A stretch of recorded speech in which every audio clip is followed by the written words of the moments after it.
Oh, hello. Didn't see you there. Hey, just getting things set up here. That's not how you spell soup.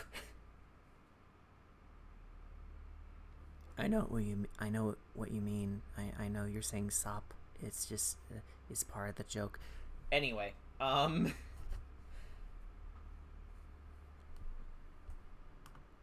so we got one last adoptable before I put them up on sale, and I'm definitely gonna give that site you showed me a shot, Jen. Uh, but all the same, I'm gonna need all your help. Thank you for yet another subscription, Big Mac. It's like every stream you're joining, it's you're subscribing to me. um, thank you so much for your support. Um, it really does help me a lot, but um, gosh. um, Brian is doing a thing. I do have an idea for the wings. Sharing subs, actually. Okay.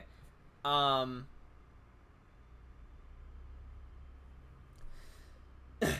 that is definitely one of my questions that I'm gonna ask you guys. We know that she's an Aasimar, but what kind of Aasimar is she? As it stands, if memory serves, there's three varieties of Aasimar.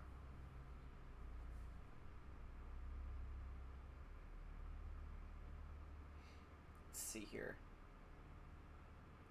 Yeah, okay. So there's the Fallen Aasimar, the Protector Aasimar, and the Scourge Aasimar. Um, basically, these are not only really good tools for roleplay, to show the development of your Aasimar character, but also, they give you extra abilities. So, protectors, at least as far as Volo's Guide to Monsters is concerned, um,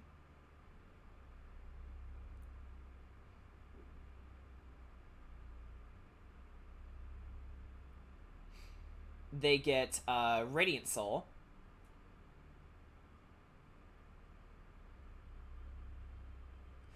Fallen Aasimars get Necrotic Shroud, and Scourge Aasimar get Radiant Consumption.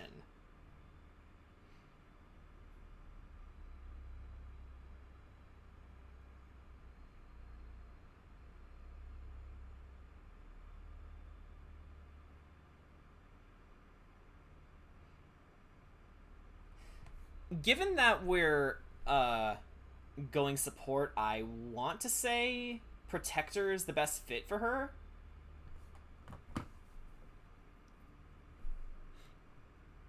Scourge is actually what I was thinking. Well, okay. Keep in mind, in terms of what we voted on, except for the fighting style, I asked you guys if we could get a tiebreaker, but I don't think the message went through. So I decided to go support because, um, it's we haven't tried it yet, so I figured. Um, so honestly, yeah, I think I do want to go Protector.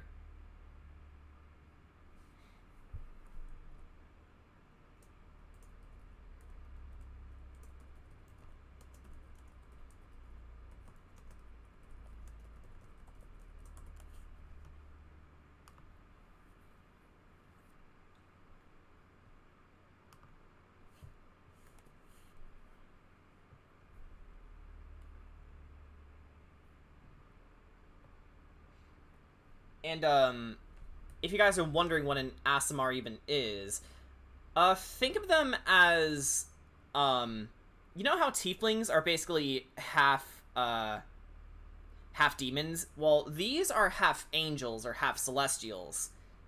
Um, the idea half of the wings is kind of a brown color, warm brown to be precise. Okay. Um, we'll hash out the details as we go because I still don't know entirely what this lady is gonna look like, but again, that's where all of you come in. So everyone watching this right now, just like the last um handful of adoptable streams, this is a very uh this is very much a group effort. So for those of you who just tuned in, or for those of you who are watching now, please help spread the word because getting more opinions on this is definitely the way to go. So please share the stream around. Also, it helps support me. But we're here to make an awesome character. What's striking me is that you guys chose the rogue class in the straw polls, yet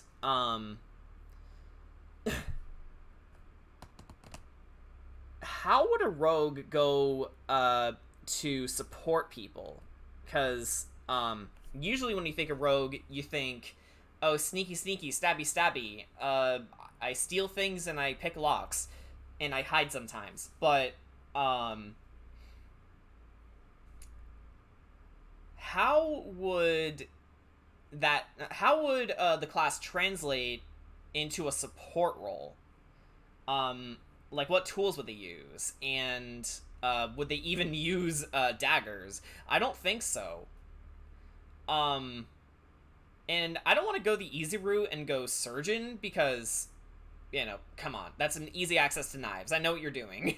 It won't work on me.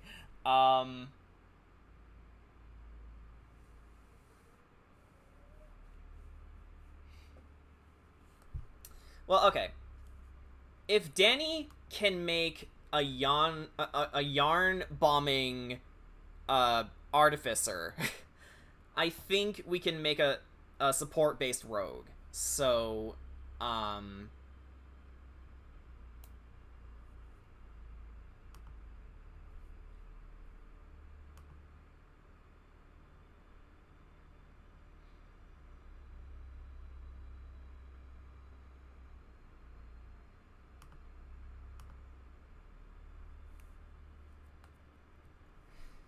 this is gonna take some brainstorming.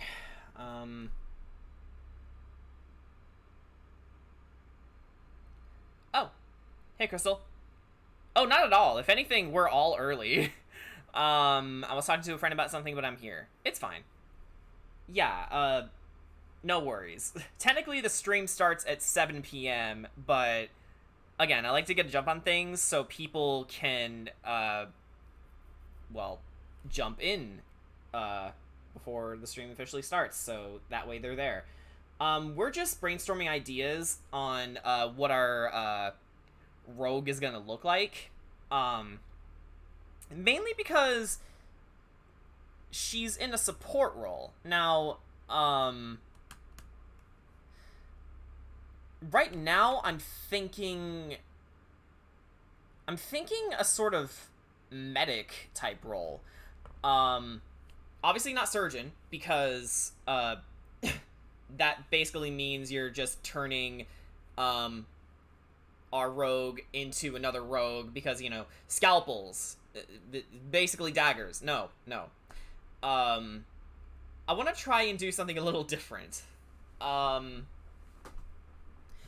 So, for those of you who are familiar with the medical world, at least somewhat, what other implements could be used as tools or weapons?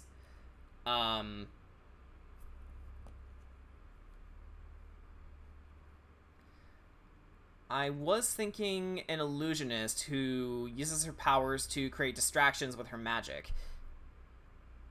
Okay, so let's say the rogue isn't a doctor, but rather, yeah, an illusionist. So instead of using conventional weaponry, they just use their cunning. So you know what? Yeah, it ties back into your arcane trickster idea.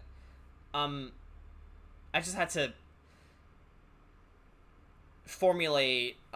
Okay, so if they were a doctor, how would that work? Because remember, rogues aren't just thieves. If anything, they're specialists. And they're really good at what they do. It just so happens that they also have like thieves' tools, proficiencies, and access to a series of jargon words known as thieves' cant.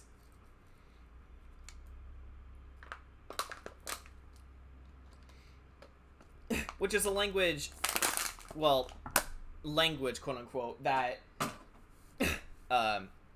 thieves use to relay information to one another.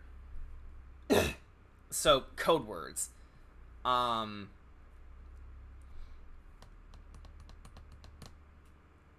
Okay, I think we can go arcane trickster. Sure. An arcane trickster who uses illusions. I guess I can make a note of that.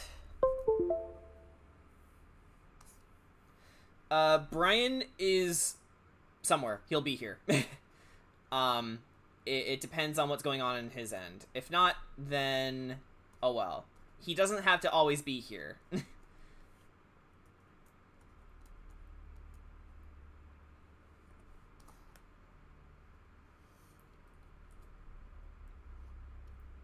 Arcane trickster. Illusionist. That's the key.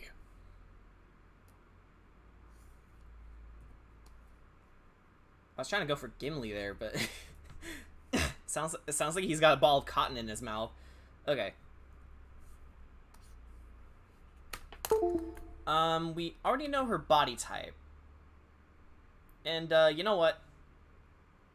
I see her with Samus's ponytail. I don't know why. Alright. Yeah, okay. I don't know what's going on with me, but I was fine when I woke up, but now I have this mild cough, so I'm scared. This could be the end for me, guys. It was nice knowing y'all. Okay.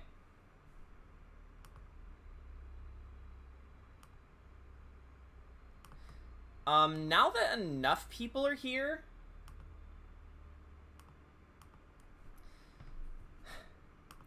I'm gonna take a risk doing this, but you guys need to listen to the Shredder's Revenge soundtrack. You know, specifically, the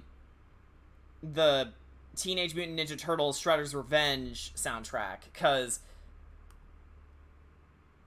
for one, I really want that game, and two, it's a damn good soundtrack. Just don't get mad at me, Papa Viacom, but fuck you.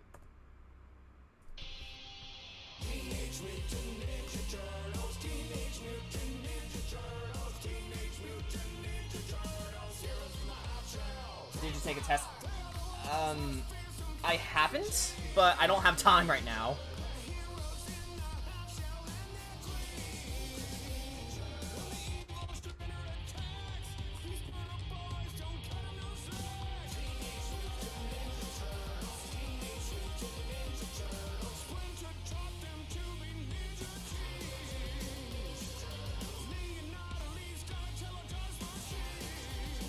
Pizza power. Well, you came in just as they got to Raph's verse. Yeah. I was just done hanging with Dr. Crafty. Oh, that's fine. How's his stream going, or how did it go? He almost got the Dracovish sweep, and then Gardevoir said no. Thanks, Gardevoir.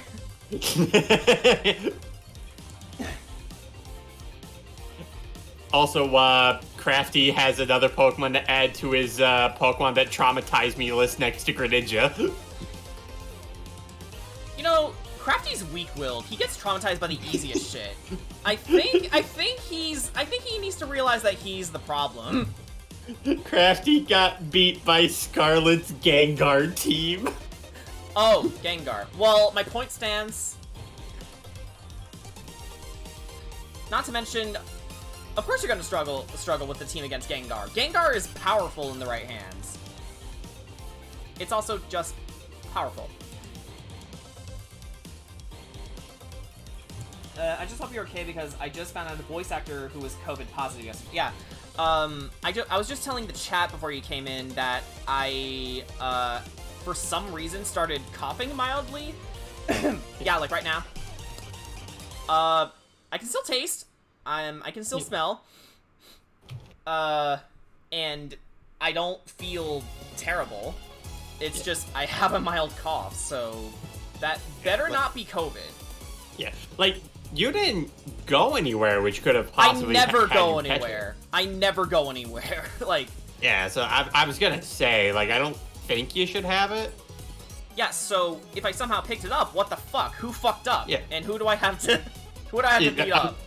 Unless unless one of your folks got it, and it's like, yeah, I'm gonna jump to you now. Oh, they would be that dumb, but... Anyway, this soundtrack is gorgeous! I love it! It pretty fire. Apparently, they actually used the Channel 6, theme in this song, like, from the cartoon. Yeah. Like, this soundtrack was made by fans, and oh my god. Also, T-Lopes did it! T-Lopes was part of this soundtrack, guys, so of course it was gonna be good. Yeah.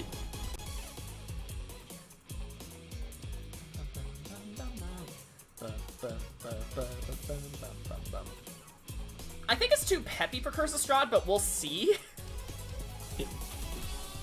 Someone challenges Sugash to a dance-off. Yeah. I mean, there's plenty of rap tunes in the game, so... Yeah. I don't know about you guys, but yeah. It's like, what are you doing? Dance off, bro. Me and you. Dance up, bro. Me and you. He would, actually. Oh my god. We should run that idea with Boone. Yeah.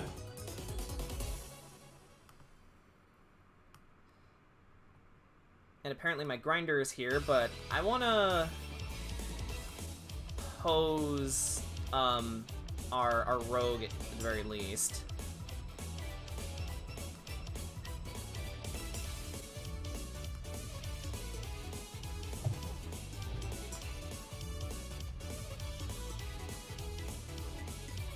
Yeah, it might be allergies, which is weird because I don't really get allergies very much, if at all.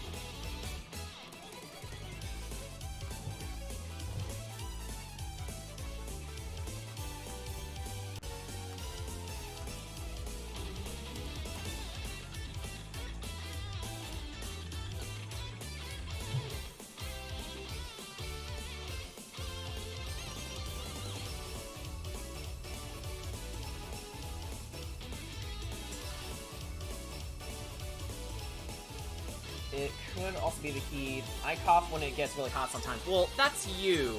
For me, that doesn't really happen.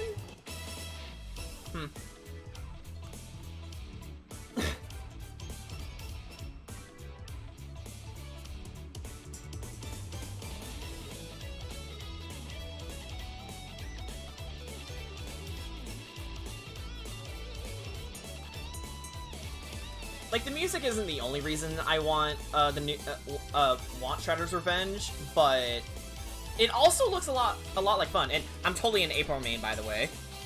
April is definitely gonna be my go-to, but if someone else wants her, Leonardo is my next best pick. Or if someone wants Leonardo, Donnie. And if not Donnie, then fuck, I'm not gonna play. Screw this game. Oh yeah, yeah, Jen, if you could send the color palettes, unless you have already, then... Hang on. Wow, okay. Yeah! Okay, you know what? Let's do a mix of the autumn colors and... Okay, guys, I'm gonna let you listen to this while I get my food because it just got here. I'll be right back. Okay.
Oh shit, Kevin Miller has COVID? Fuck. And Mike, by the way.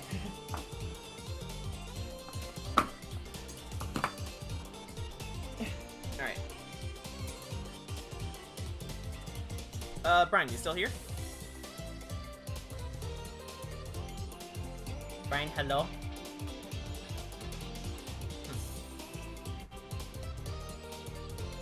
He'll be back. Okay, so... Sorry guys, but the stream is gonna slow down a bit.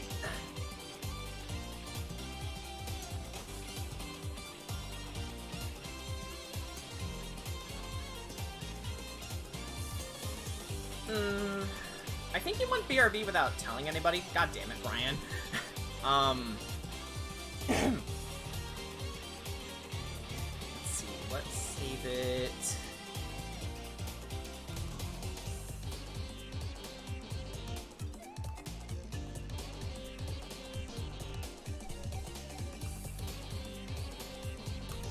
I'm gonna save these as a color 1 and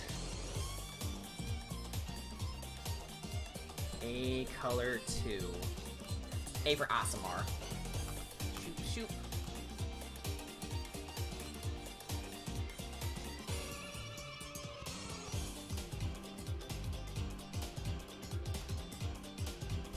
Okay.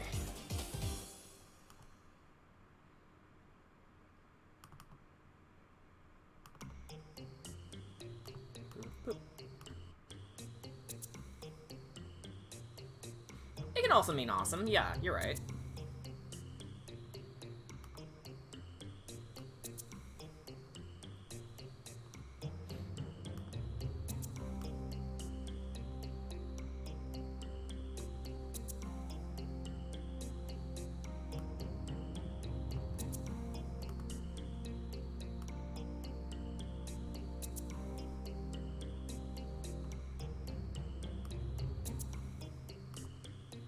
Alright.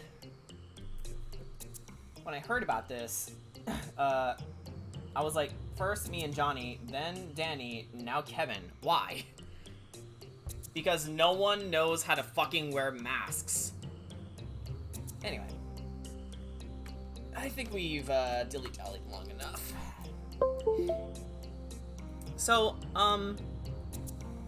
this lady, well, now that I'm thinking about the ponytail suggestion,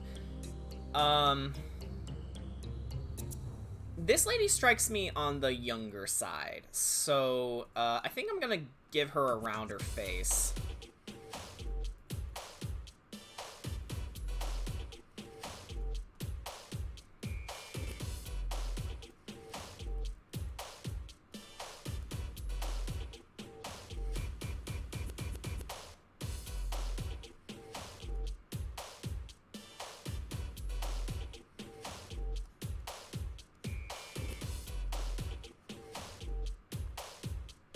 Small indeed.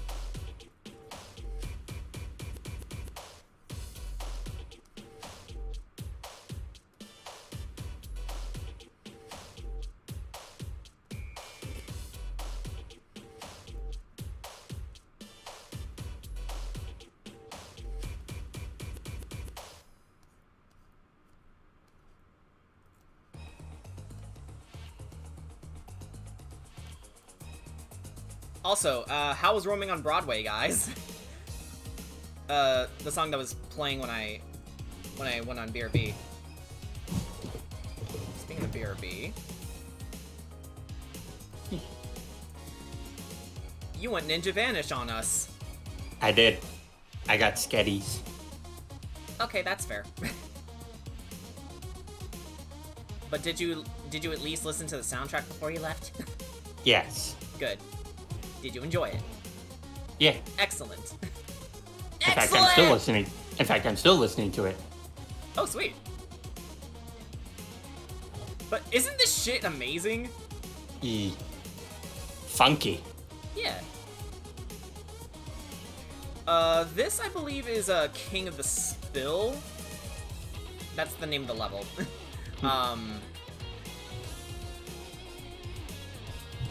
It's, when you... No. You know what? I'm not gonna say anything about it. I would prefer, at some point... Because, you know, this game would actually be great for an SNG stream. Like, or... Hell, maybe, maybe if they're cool... Wait, no. Because I still can't really, figure out how to stream Steam games properly, because...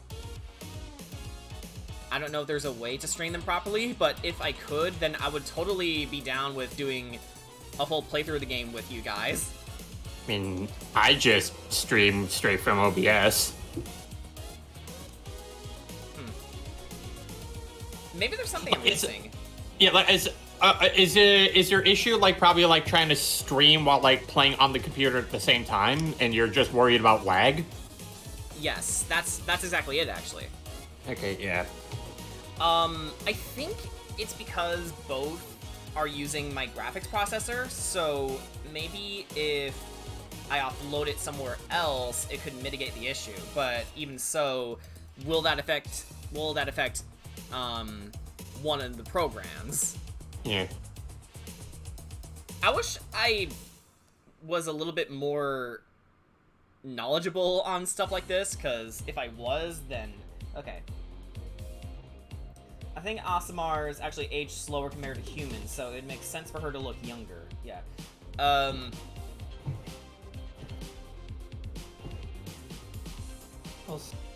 You know, I tend to make a lot of adults.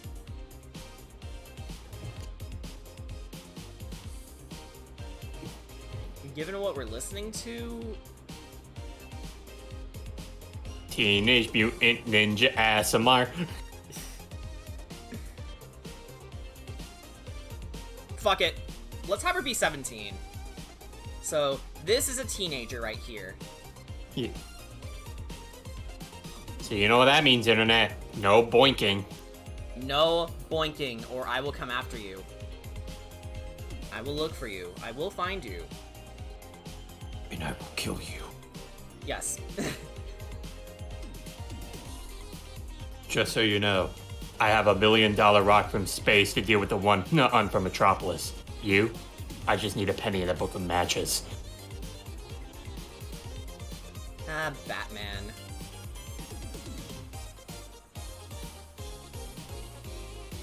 Batman teamed up with the Turtles. Yeah. Every time I see a clip of that movie, it makes me think, shit, I should probably sit down and watch this someday. You should, it's good. Yeah. Yeah, like, it's not an outstanding movie and one that's like, you should just drop everything and just watch it, but like, it is good. Like, it is very fun fan service.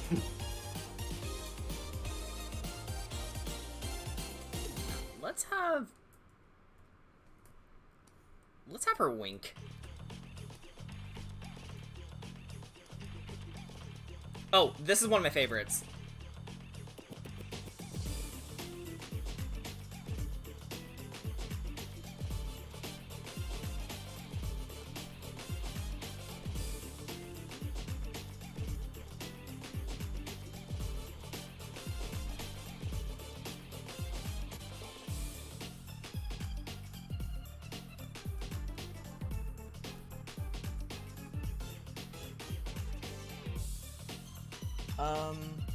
I got the Golden Multiverses on my console to see what it's like, and BJ did show some of the characters on his live stream.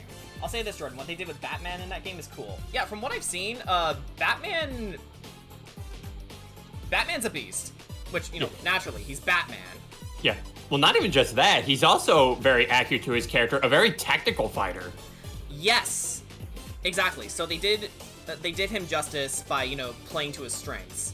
Something that Smash Brothers doesn't really do anymore. Like, Samus is so outdated. Like, she should move so much faster and much more fluidly than she does now. Yeah. Like... She can't just take off the suit. Not remotely what I meant. Like, have you played Metroid Dread or Metroid Fusion? Like, she moves so much faster now because she doesn't have all that bulk. No, even then, she's, you know, she has a little bit of Chozo DNA in her, meaning that she's, pretty strong, meaning that she can move even with the bulky power suit. So, you know, there's a video I saw of someone who completely reworked Samus, and it's like, holy shit, why didn't they do this? Like, it makes so much sense. Because balancing purposes. You can still be balanced and be accurate to the character. For example, you should have Shulk have his sword out at all times. Like, stop putting it away. Shulk isn't stupid. You're making him stupid. Anyway,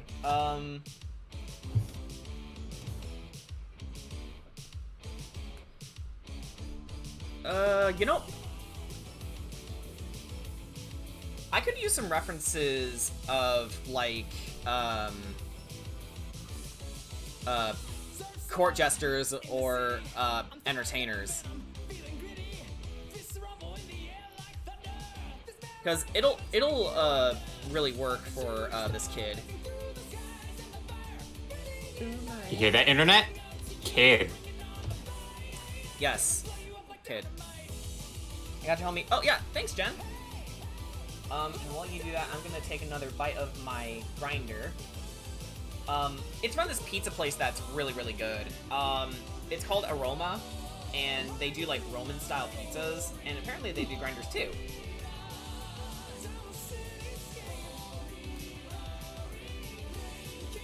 I just got the ham and mozzarella one. It's good. Oh. What's your great idea, Jen?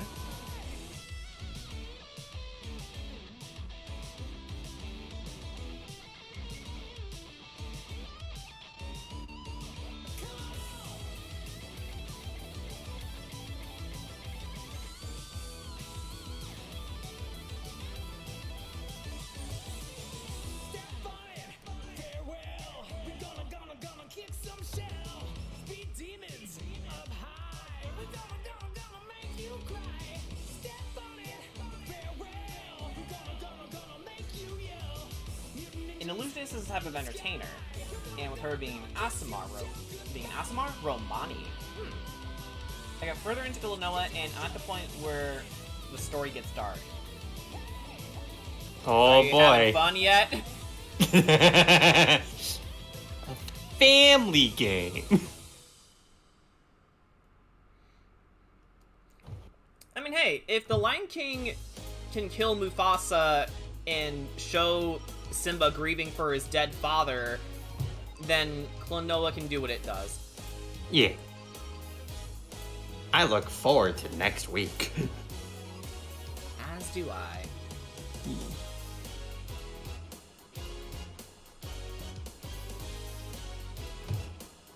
I want to say this one... I'm probably mixing it up with... No, yeah, I am mixing it up with another song title. I'm thinking of Turtles in Time because there's a level called Alley Cat Blues. I was gonna say this one was, but no, it's not. Great, though.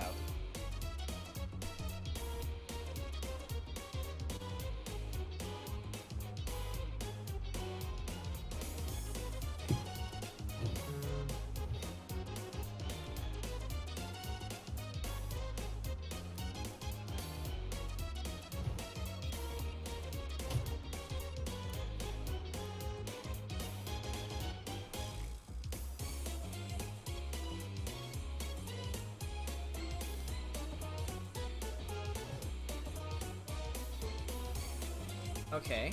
Okay.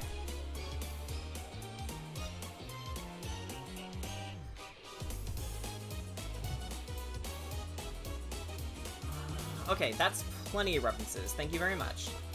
I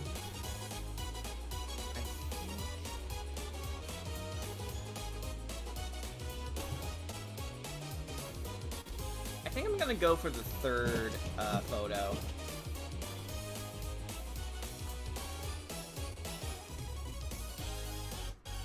Specifically the top right image.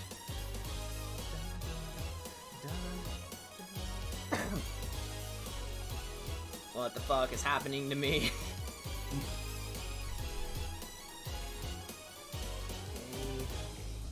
Romani ref.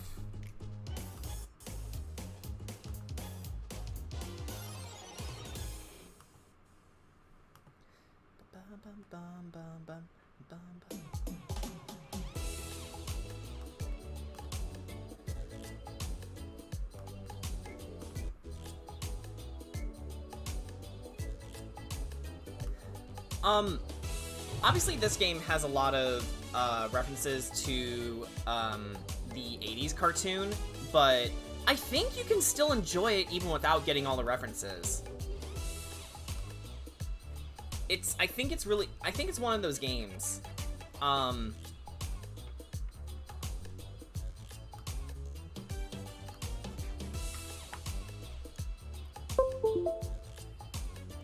I'm gonna go with this one.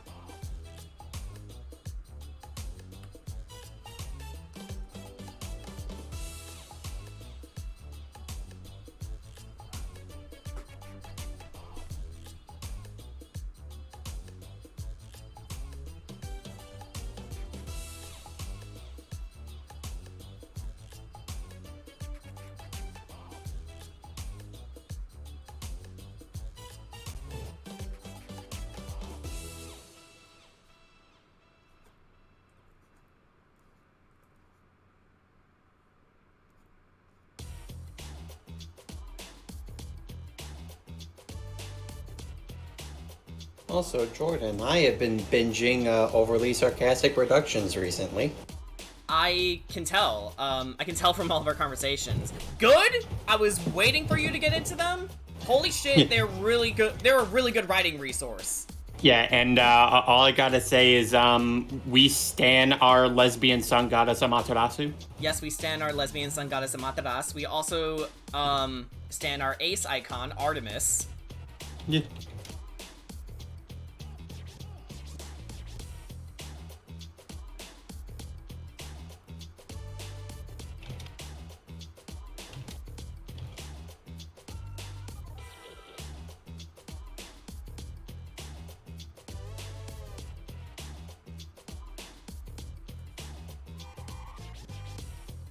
Ba-ba-ba-ba-ba-ba. And I also love how like one of the lessons in Greek mythology is maybe you should trust Hades sometimes. I'm more so partial to stop boning animals. Zeus.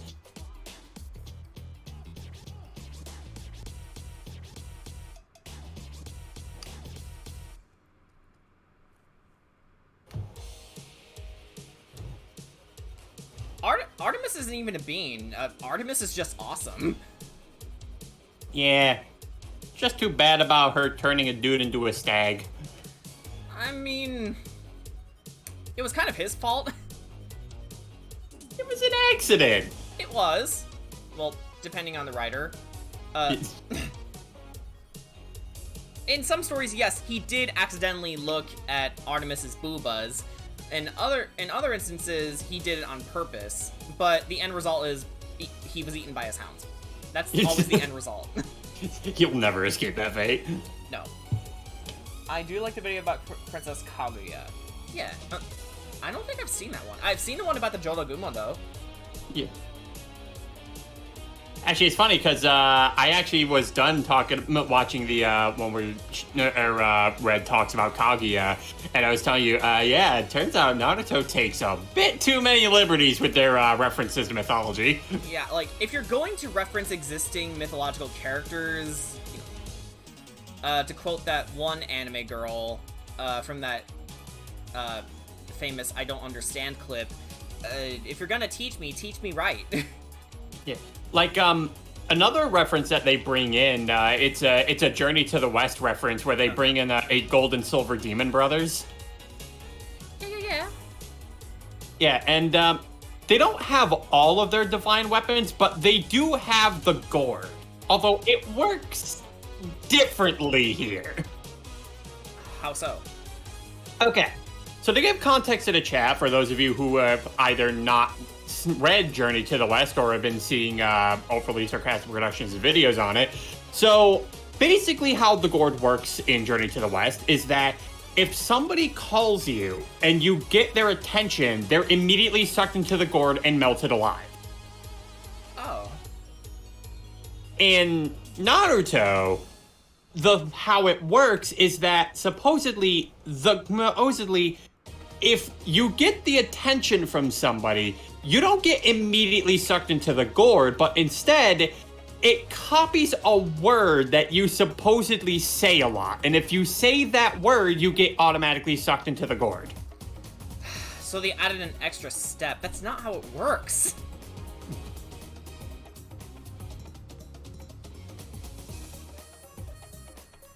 But basically, you have to make sure you don't say a word that you're most commonly used to using, otherwise you get sucked into the gourd. However, you also can't just stay silent, or you get sucked in anyway. Again, so it's just they added an extra step to it instead of just having it work as intended. Yeah. It would be a lot more dramatic if it worked as intended. Then again, I'm probably just saying that because I'm not the biggest fan of Naruto. Like, everything you told me about it, it's like, okay, I think I would hate this show if I watched it. Yeah. It's like, yes, we get to Madara, where his ability is to summon 2 fucking meteors. Yeah, it's like, I know you're trying, mangaka, but I'm like, you're fucking annoying me. It's like, yes, you stopped the first meteor, but what about the second one? Ninja don't summon meteors. This one does. They also don't use, cell phones? Or internet? No, they don't. It's like, I forget what technology they used. They have Game Boys. No! No! It's like, Naruto, what time period do you take place in? Well, frick, I can't say fuck. You also can't say meme gen. You also can't say effervescent. No, Jed, the plot twist, you can't say vampire. You're right, she can't. You know what? That could be a good step for her. If you stop talking about vampires, they'll just go away. It's like, you can't say vampire anymore. Wait, I can't? No. I'm free! What the fuck? Oh, no. I remember that one demon that Sugash killed, and I basically threw that in for the funnies. No, no. What I threw in was that. Yeah.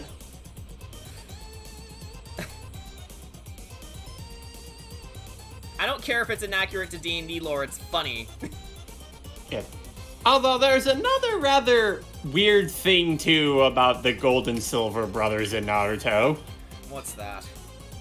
They are capable of using the Nine-Tailed Fox's chakra.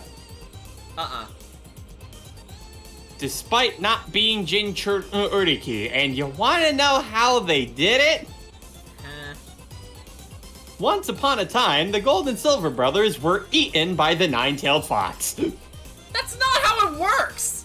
If anything, the Nine-Tailed Fox should use your powers! Yeah. But wait, it gets dumber.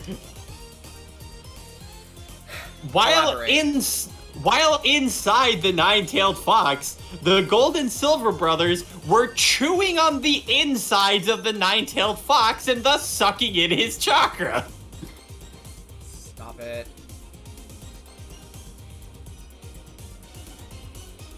A real thing that actually happened. I am going to fight the mangaka. It's gonna be a curb stomp battle. Because I'm going to sneak attack them. Hey, Strahd, you can't say Tatiana. Tatiana. Oh, right, your land, your rules.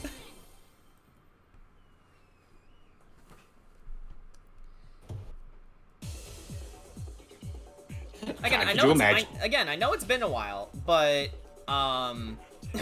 when we get back to Curse of Strahd, remember that there's a Lysaga druid you guys are definitely gonna kill, and remember Winter Splinter, and remember that Erig also died. Yeah, man, could you imagine Sun Wukong and Naong and Curse of Strahd?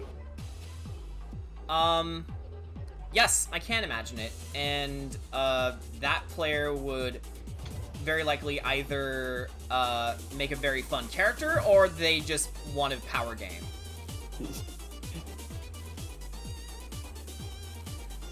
Which isn't going to be fun for the rest of the party, so not allowed. Lord Strahd, it seems that our forces are being annihilated. Are they? What kind of army did the party I brought in here decide to bring in?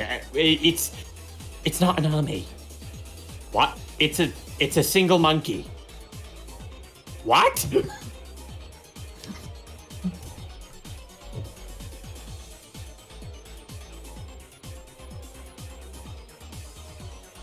Raiden, who did we kidnap and brought to Barovia?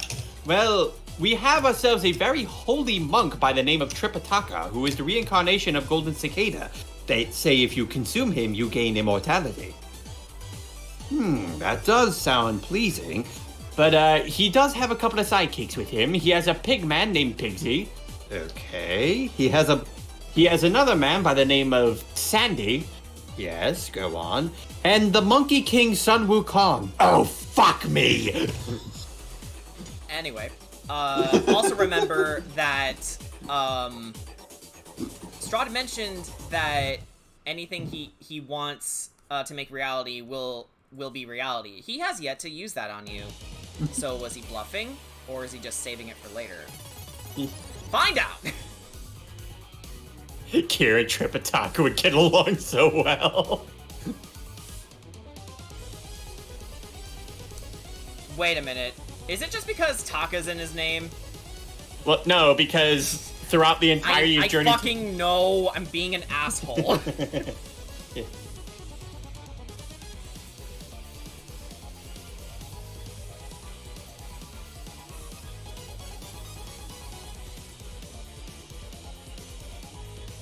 It's like, yeah, daily reminder to those who have never heard of Journey to the West, Tripitaka spent 90% of the story being kidnapped. Right. Didn't I hear somewhere that he's supposed to be the main character? Yes, he is. Yes. And everyone gave credit to Sun Wukong. Yeah, well, because Sun Wukong kind of carried. Yeah, definitely carried. It's also because he's infinitely more interesting, I think. Yeah, because, again, he does literally everything. Yeah, so it's... You know what? It's sort of like Lord of the Rings, where, hey, Frodo was built out to be the main character in Lord of the Rings, but no, it's actually Sam. Or rather, he's the main hero. Sam is the main hero. Frodo was the hero for a while, but then the ring literally ruined him inside out. Yeah. Yeah, because, you have Tripitaka, who, because he was a Buddhist, he didn't want to fight people, because the Buddhists were pacifists, and he'd just keep getting kidnapped the whole story. Pigsy is literally 90% of the reasons everything goes wrong. Sandy keeps getting his ass kicked, and, the horse gets one cool moment and then does nothing ever again. The dragon horse, right? Yes, the dragon horse. Dragon horse! You can tell it was written very early on because they were trying to figure out how, basic writing worked for stories, and they kind of fucked up with the keep track of your own lore rule. They didn't keep track of their lore. Yeah.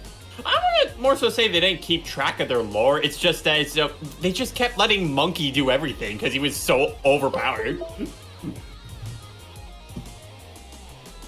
Yeah, like, remember, Sun Wukong is 6 times immortal. Just let him do everything. Yeah.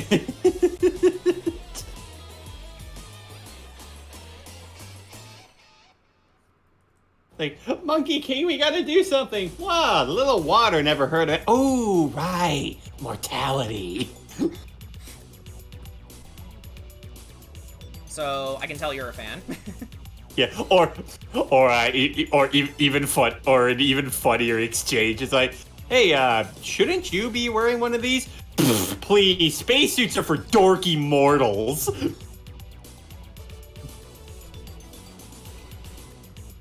Monkey Kid, by the way. Yeah. A show that's surprisingly really good for being a Lego ad. It seriously had no reason going this hard. It kind of reminds me of Bionicle in a way, because they had a lot of care and attention to their writing too. Yeah. It's certainly a lot more melodramatic than Monkey Kid. It plays itself very straight, but wasn't there a story where they visit a village that had manly women? No, it was populated by only women. Amazons? No, not even Amazons. It was just women, and I know. Yeah, but I was just saying that's what it reminds me of. Yeah, and even funnier, that was also the story where Tripitaka and Pigsy both got pregnant. What? Repeat that, please. That's the story where yeah, that's the story where Tripitaka and Pigsy got pregnant.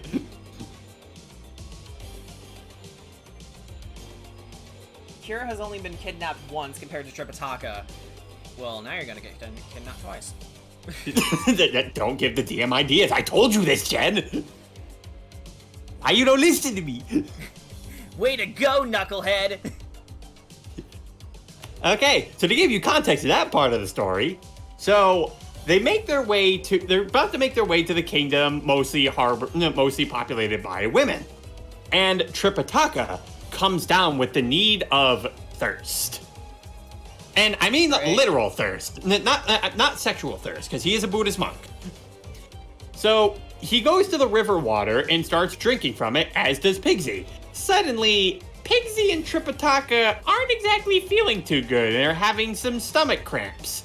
Sun Wukong finds a woman who's like, hey, so my buddies here are feeling rather bad after drinking some of the river water. Do you think you know someone who could help them with it? And the woman's like, wait, they drank from that river. Yes, and they're both men. Yup. Oh, this is too funny. And then Sun Wukong is like, okay, I'm gonna need you to explain things to me, ma'am. So, because this kingdom is entirely populated by women, you're probably wondering, how do they reproduce and have children? Well, they drink from this magic river that will automatically impregnate them. And guess where that river was located?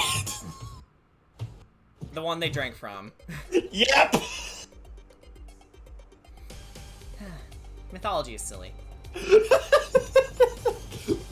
So Pigsy and Tripitaka are freaking out, and then you have Sandy over here who's just like, calm down, stress will hurt the baby.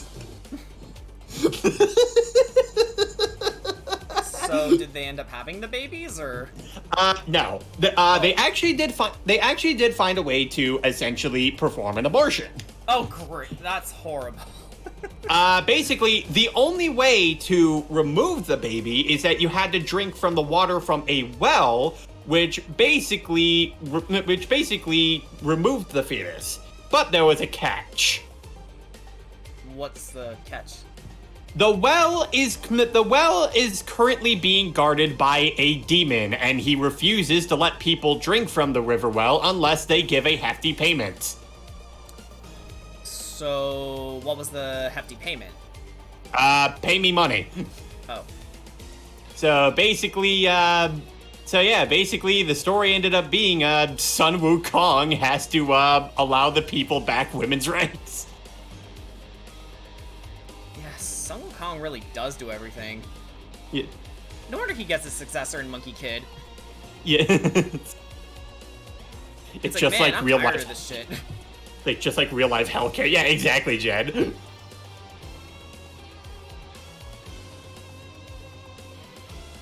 So yeah, note to self, don't drink from any river in China. Yes. It's funny because Red even mentions that drinking from river water in general, no matter how healthy no matter how clean it looks, is not a good thing to do. If you're gonna do it, boil the water. Yeah. And obviously, don't drink the boiled water because that's stupid. Don't be like Poe. Don't be like Keaton. Okay, you're gonna have to explain that one to me. Okay, so Heaton was having this is happening like I want to say last year, where Heaton was having some throat issues, and she was basically told by I believe it was her dad, where something to help fix that is by gargling hot salt water. Oh no, he didn't specify a temperature, did he? No, it's not so much that. It's Heaton didn't gargle it. She drank it. Also, this song is great. So Yeah. let's ignore Heaton's dumb moment there.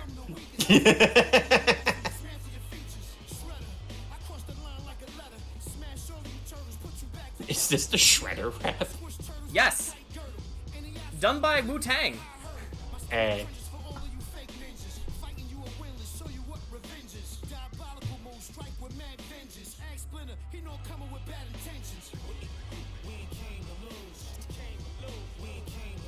It's We Ain't Came to Lose, for the record. Yeah. But yeah, this is the Shredder boss fight theme. Nice.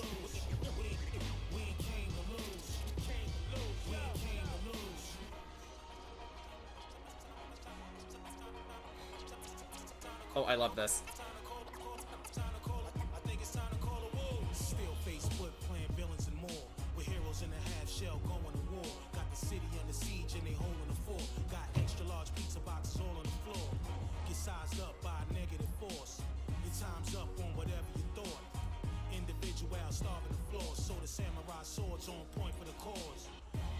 Metals highlight the reign of terror. The twilight meets the reign of Shredder. All for one and train together. The dark clouds and the strangest weather. Breaking news, the front line sprayed with ooze. No sunshine, only dangerous rules. We fly with nunchucks that attain the crews. And lace the enemies, we ain't came to lose. We ain't came to lose. We ain't came to lose. We ain't These be some fire lines. They really are. I could be wrong, but I think Wu-Tang was part of the Ninja Turtles history at some point. They probably didn't make Go Ninja Go, but if they did, holy shit. A ninja, kawabanga, go ninja, go ninja. I mean... Oh yeah, you fight the Statue of Liberty in this game. I'm not kidding! But this song is great. Let's go, America. So this is totally our battle theme when we fight America, right? Like when we finally Yes. take it down. Yes. Yeah, everyone's gonna blare this from their trucks. Now, the question, is it being controlled by a Sega Genesis? Sure.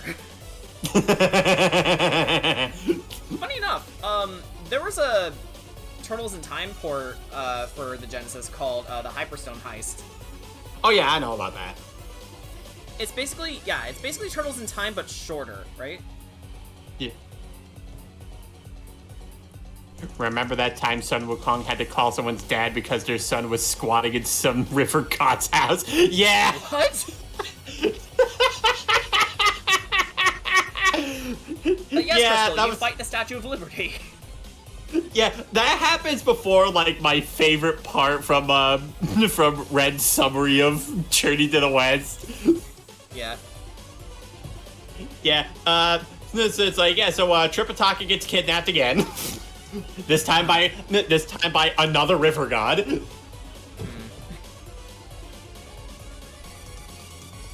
And then the guy's like, oh, I'm gonna send this note out to my dad and tell him I have the immortal monk Tripitaka, who will make us immortal if we eat him. And then when Sun Wukong is told, like, oh, he actually isn't the real true god of the river, it is like, oh, he's actually related to the dragon of the east. And Sun Wukong's like, oh, a dragon? I've threatened all those guys before. Hold on, I'll settle this. So he intercepts the invitation, shows it to the dragon, and the dude is freaking out. It's like, oh no. He is not asking me to eat this monk. So the guy sends someone to go after the fake river god. He's like, dude, you have no idea who you just pissed off right now. You need to get out. I always thought you would control it like the Ghostbusters movie. JK. Also, this right here is one of my favorite tracks. I'm not gonna say who it belongs to. Yeah. Make your guesses if you want to, but... Optimus Prime. No, different company.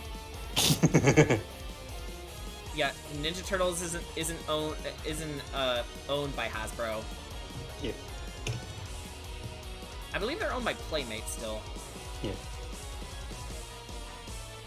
Actually, Jordan, another funny moment too that I enjoy was when Wukong had to like leave the team for a bit to try to find in order to like try to go find something. He draws a circle around Tripitaka. He's like, "You are not allowed to leave this warning circle, ever." And of course, he leaves it because Pigsy tells him to go.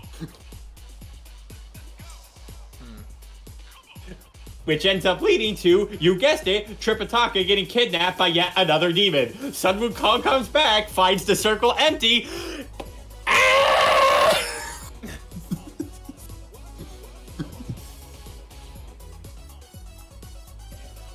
I have two questions. Tripitaka, why did you leave the circle? And why is it Pigsy's fault?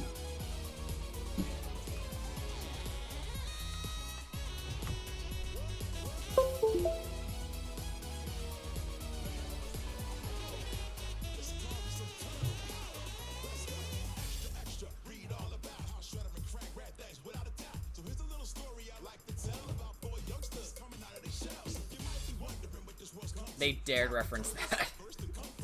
Yes. Ever heard of Ninja Turtles coming out of our shells? Yes. Yeah. Shredder hates music. Okay, Shredder may be evil, but he's not that evil.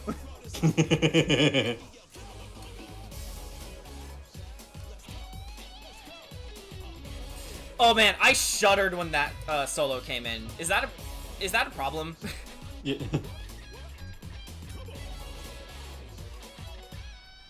Oh my Like, god. I live for solos like that. Jordan, Huh? the Coming Out of Their Shells tour is available on YouTube. No! The full thing. No! I want to forget that existed. It's on YouTube. Let's listen to good music, please. By the way, this is the last song in the soundtrack. It was fun while it lasted. Tonight I dine on turtle soup. Okay, Shredhead, you do you. Also, don't. Let me find a female Shredder. So, Karai? Yes. Which, I don't think Karai was a thing in the 80s cartoon. Casey was, but, you know, he was nothing like the Casey we know today. Yeah, he was a dork. Yeah, he was basically written to be a Punisher parody. Well, basically any grimdark superhero parody. Yeah. Not even vending machines were safe from his wrath. Time's up, Scuzz Buckets.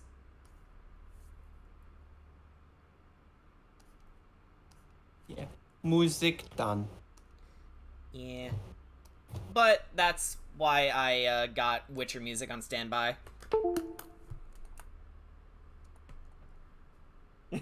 Shredder. I said evil, not insane. Oh, how did Uncle Phil do that? Yeah. I don't wanna, but I don't wanna be the ruler of this place. I wanna conquer Earth.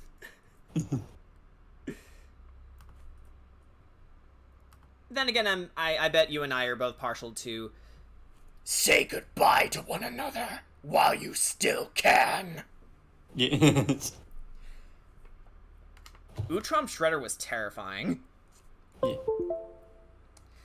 Though, I think the reveal of him being an Utrom was, like, the make it or break it point for everyone watching.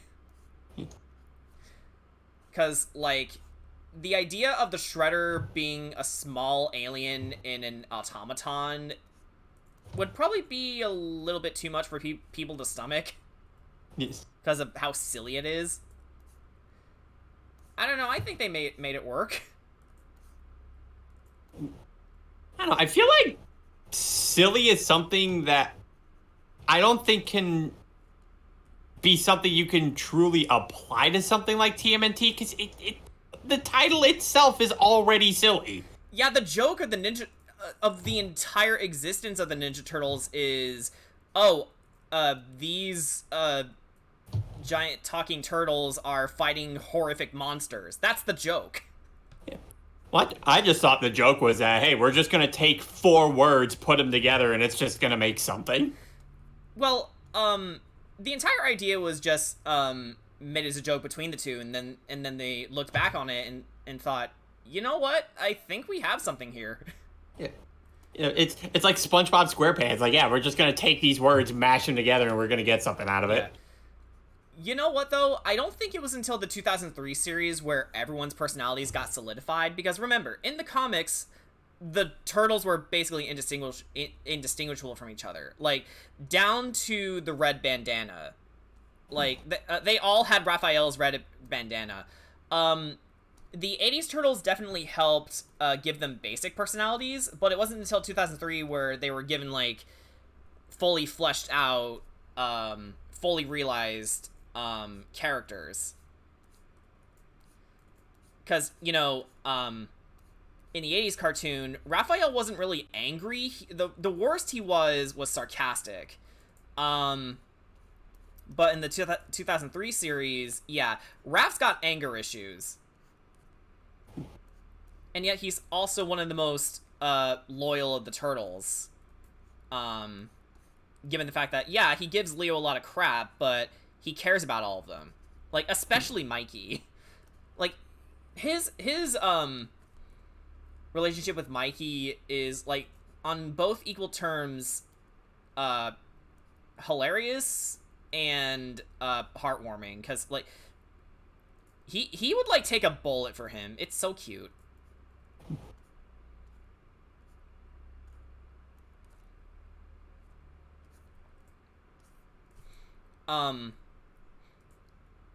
And for being from 4Kids, the 2003 Ninja Turtles show got away with a lot of shit, and it actually had a lot of effort put into it.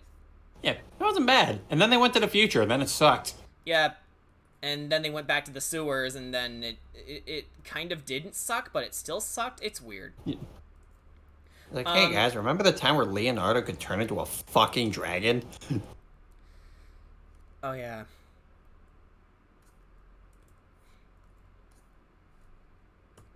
You know, when the 2003 series came along and they did a crossover with the 80s Turtles, I was sort of half expecting them to do the same with the 2012 Turtles and the 2003 Turtles.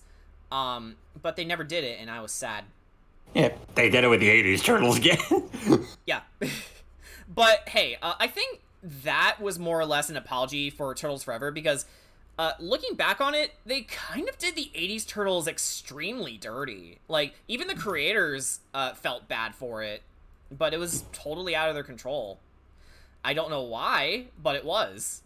Like, they weren't basically allowed to go, you know, go the extra mile and have the the 80s Turtles be like their cartoon counterparts. They also couldn't get the original voice actors, but I think that was mainly because 4Kids was a New York studio, so they couldn't get the other ones for some reason.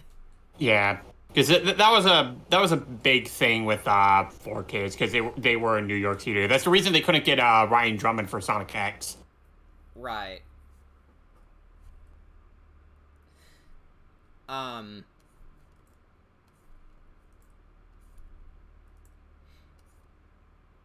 But yeah, for all its ups and downs, the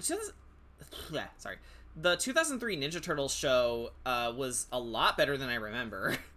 And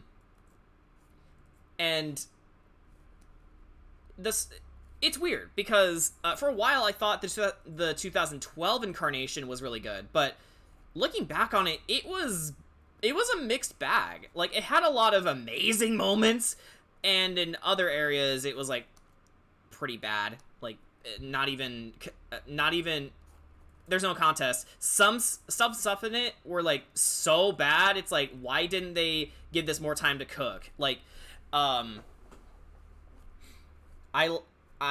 liked their approach to having April be the same age as the Turtles, so, you know, 16.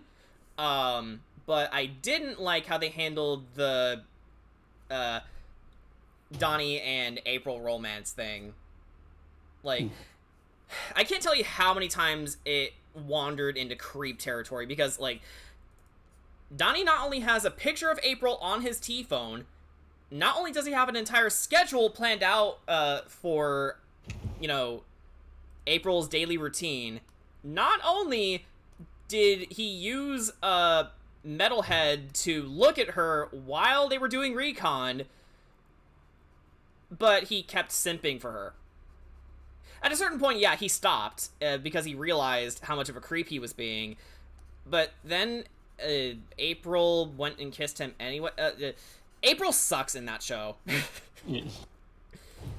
So nowadays, I'm thinking that the best way to write April is either do her right or make her the mother figure or the big sister of the Turtles.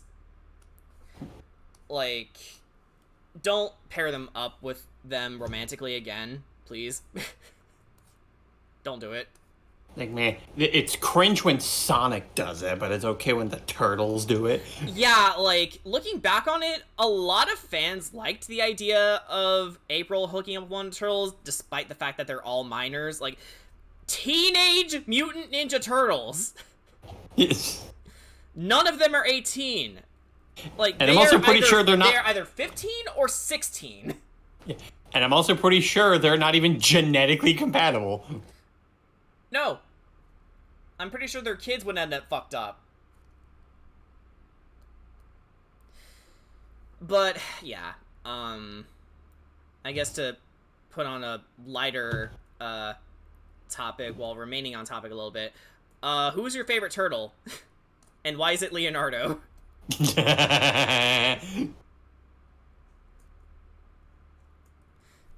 But, yeah, Leo is my favorite turtle because, I don't know, out of all of them, I struck a chord with him the most because, if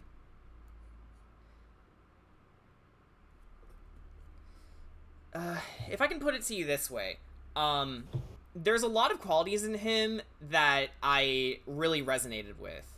Not the fact that he's the most skilled of the turtles, not even that he's the leader, but, like,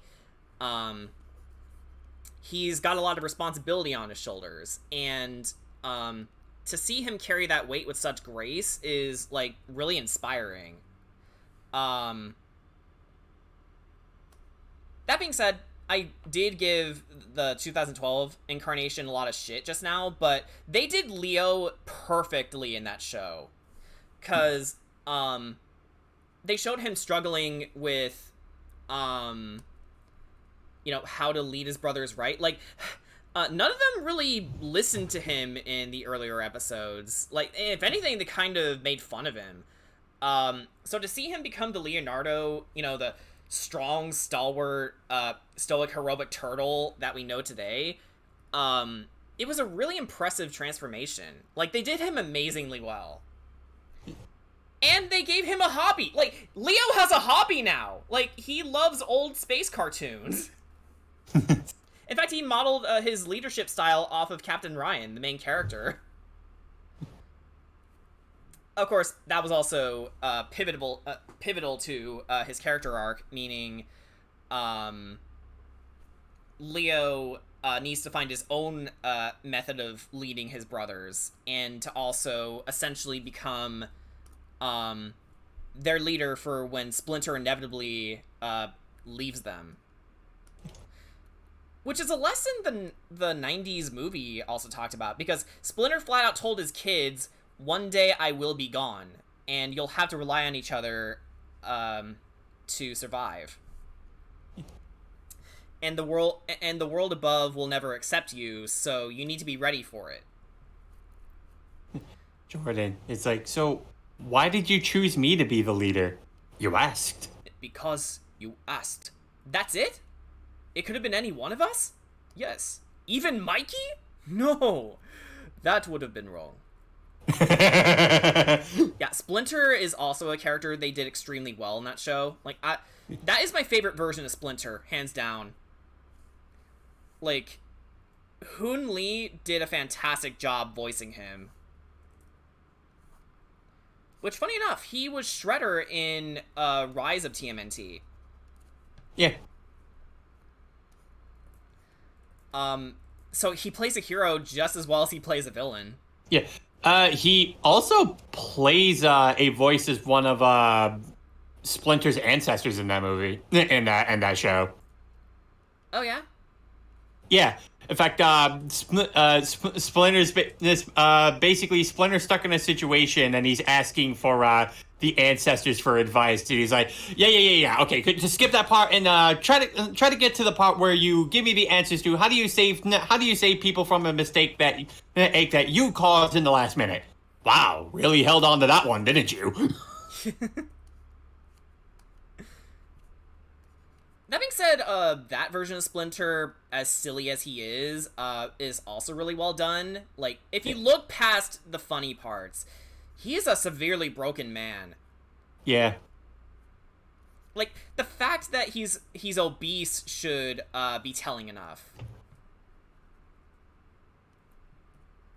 But don't you know, Jordan, that show has terrible animation. Kiss my ass. Mr. Enter, get off of YouTube, go outside, lay on the grass, and ask yourself, who am I as a person? And what has led me to spit these absurdly bad hot takes? And come back inside and publicly apologize for what a piece of shit you've been. Mr. Enter's like, are you ever gonna let that go? No. No, because you're blind. It's like, that's like one of the worst takes next to, why didn't Turning Red talk about 9/11? You know what else is a shitty take about Turning Red? Yeah. Making porn of Turning Red. When there's like clearly a hot mom figure that you could like do that to, not the kids. Seriously, stop making porn with minors. I'm going to burst a nursed. That's the name of my shotgun, by the way. It's nursed. Yeah, that I named it nursed.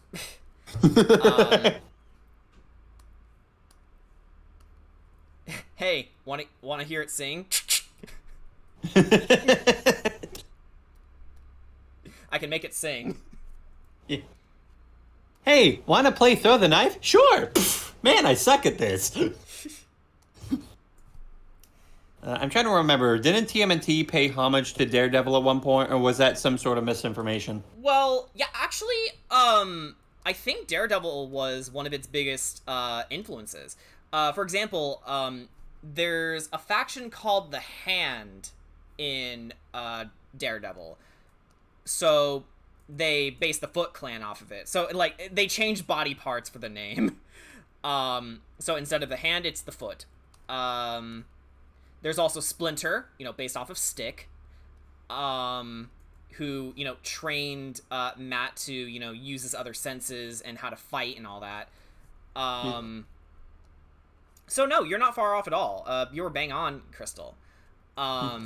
It's just not everyone talks about that factoid lately because I think people just forgot.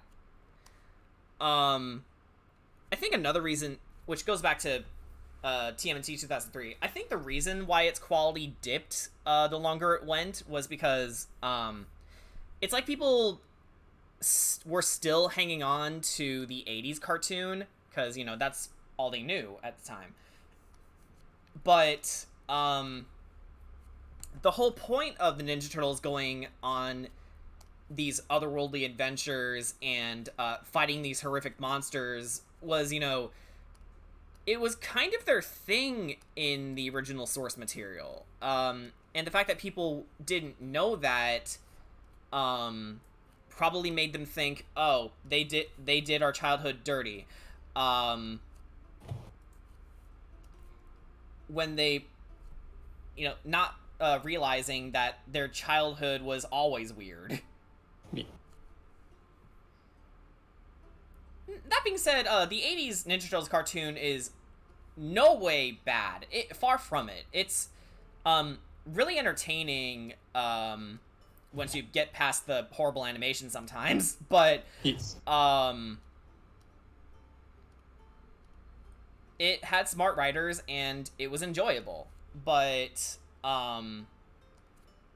it's basically a kiddier version of the Ninja Turtles. And you know what? Sometimes that's okay. Yeah, although at the same time, I do prefer my turtles to be more serious. Because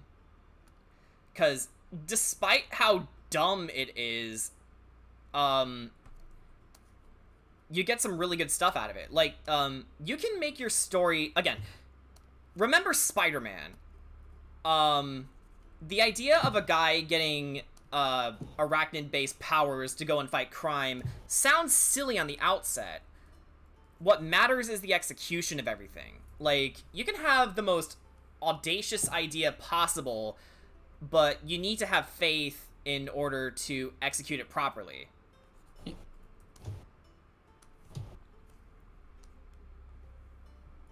And that's why I'm making Phantom of the Forest.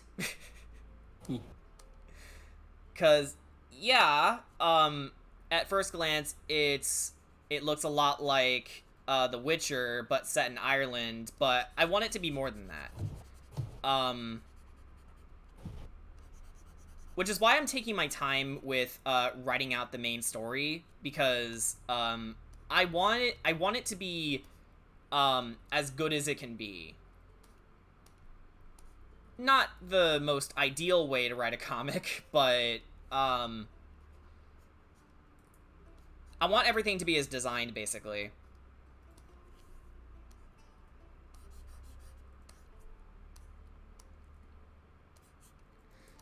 And that being said, I will finish the comic I've been working on. Yeah, I know. It's starting to become a pattern. You know, I'm gonna finish it. I'm gonna finish it. I'm gonna finish it. But I will. It's just a matter of when. Because I've also got my own baggage to deal with. Both physical and mental. I've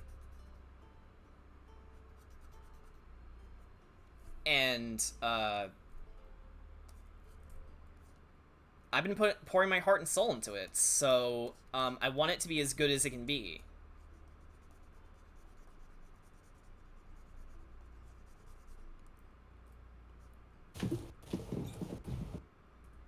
Sorry about that. I had to go to bathroom. Okay. That's fine. Yeah. But yeah, like, it's actually kind of funny, Jordan, because I was on my way home from work. I was actually like talking to myself about the kind of subject matter, like when it comes to establishing a tone. Uh-huh. Yeah, because it's like, yeah, like, you know, it's great that they were able to find a formula that made the Ninja Turtles work, but I also feel at the same time, I think the edginess can sometimes fit TMNT well. Yeah, it can fit it extremely well. Yeah. In fact, to go back to 2012 for a moment, they basically did a full episode about Splinter, you know, during his first year of taking care of the turtles. You know, so it was directly after they got mutated. And during the whole thing, like, you can tell that Splinter, in some weird regard, resents the turtles for, you know, leading him to become what he is now. In fact, he says word for word, "What evil misdeed have I done in a past life that condemned me to such a fate?" So the whole story was about him, you know, coming to terms with the fact that, you know, his old life is done. So Hamato Yoshi, for all intents and purposes, is dead. So who can I be now?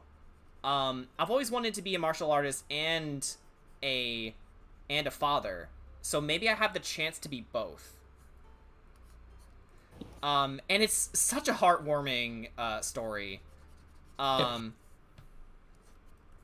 like, I also feel like the thing too that helps with TMNT, like being able to have that kind of edgy storytelling here and there, is because you do have like these characters like trying to take this situation extremely seriously in a title that is really ridiculous, and I feel it works because that's part of the joke. Exactly. Again, it all comes down to how you play it out.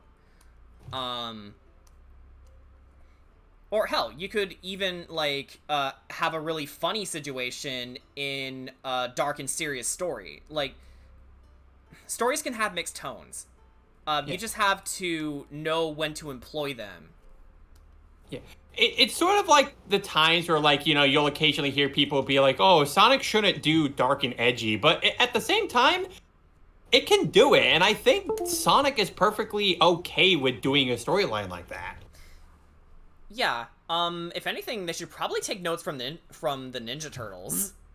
Yeah. You know, see how they do it. Yeah. Well, I mean, they did do it at one point. It's called Sad AM. Yeah.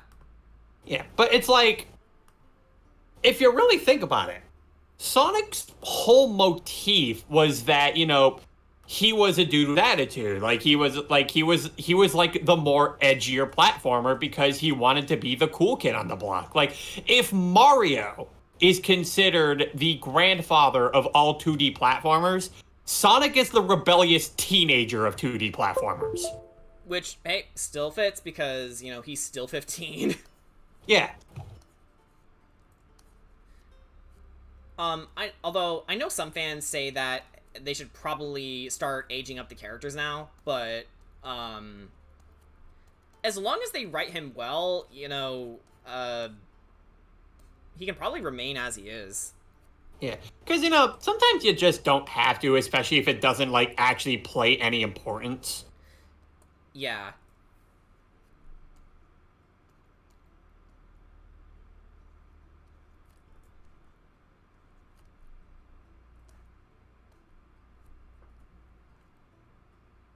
The only time it did, Ken Penders created a pedophile. Destroy. That's all I have to say on that. Destroy.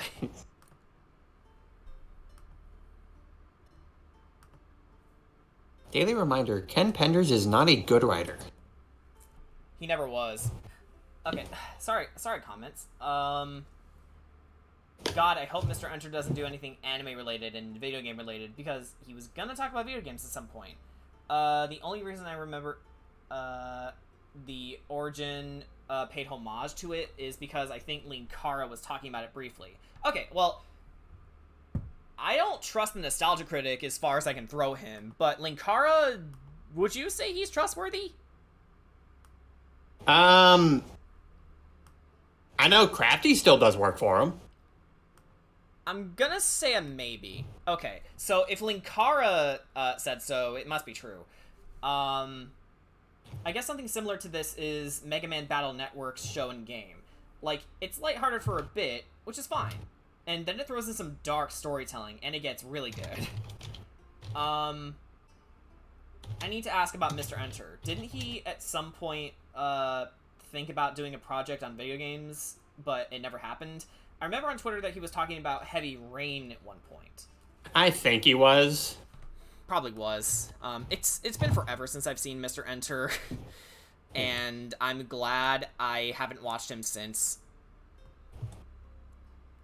He's a scuzz bucket, as Casey Jones would put it. Jordan, so I got a really stupid random event. What's that? Cat Drop loses 1 HP and says, "It's been so long since I trained. I feel a bit weak. Can I do some endurance training?" You're literally doing endurance training! Cat Drop, what? Cat Drop, what the fuck? We need to get back to Curse of Strahd. It's like, I'm literally putting you through endurance training at the ninja school right now. What are you talking about, boy? I think the training gave him head trauma. I think that's what's happening. And yeah, chat, you heard that right. Cat Drop's training with Ninja. I made the joke once that, oh god, Kedrot's cross-classing into Rogue. Rogue Paladin. Yeah, again, one of the most broken builds in existence. Just ask Vaxeldan. Yeah. You can also ask Boone, because he was doing that at one point. Indeed. Like Smite combined with Sneak Attack? Yeah. Disgusting. Yeah. Disgusting! Disgusting! And, okay, I forgot to draw in the frillies. There we go. It's like, yes, the stealthy paladin. Or a paladin who's not afraid to break the rules. Yeah. The design looks really cool. Thanks. Ketrot gets weaker. The vampire encounters are getting more frequent, and summer is getting hotter. August, get here faster! Next week, get here faster. I wanna show people Kano. Clanwa.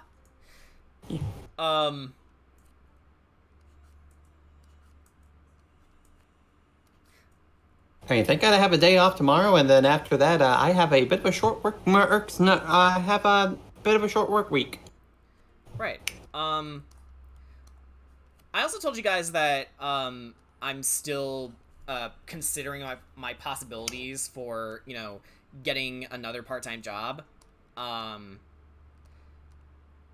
I keep jerking my head over to library work, but that's also very social based. So I think at one point or another, I'm gonna have to consider maybe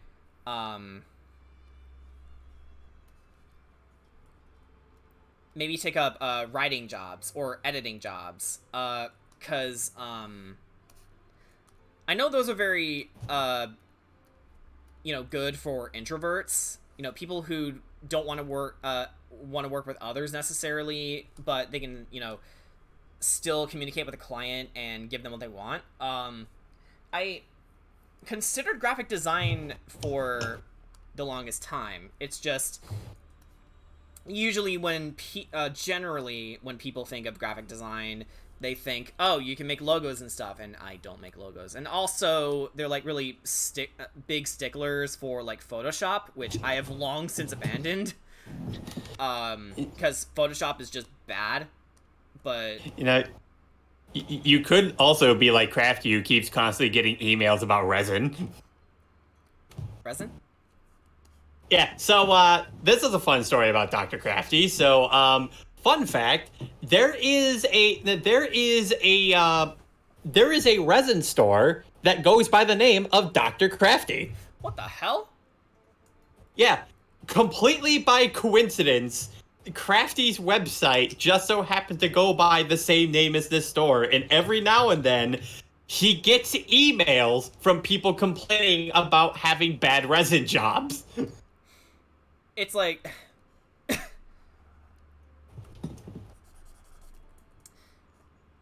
on the one hand, I'm glad that I don't have a massive following, which means I can also avoid unnecessary heckling.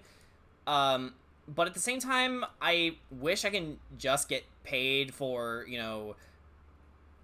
doing all this consistently and not wait for when the next person is gonna come along.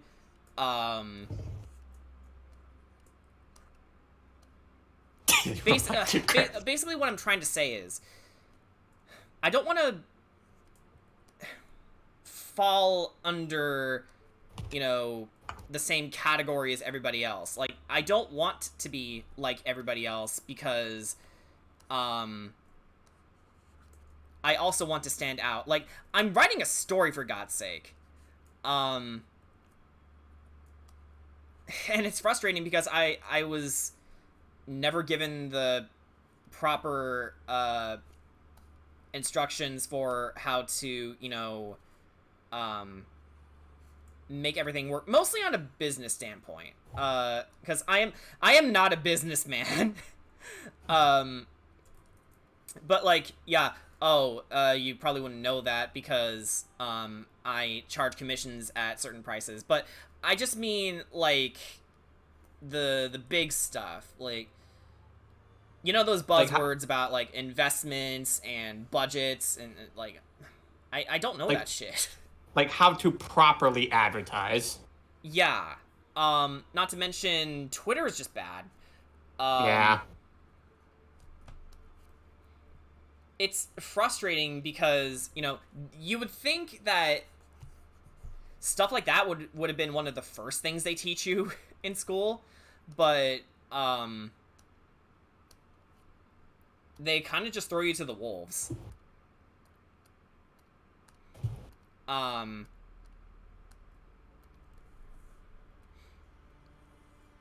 retail has always sounded nice, as a part-time job, but then comes the point, okay, so at some point you're gonna deal with all these Karens and you're gonna have to like stand basically all day just doing menial tasks, and it's just, no, that never sat right with me.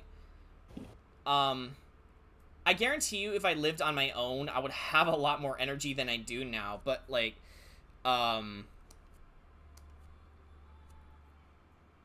it's exhausting, basically. Speaking of work, I have to start getting ready. Yeah, all right. I shall see you later. Later. I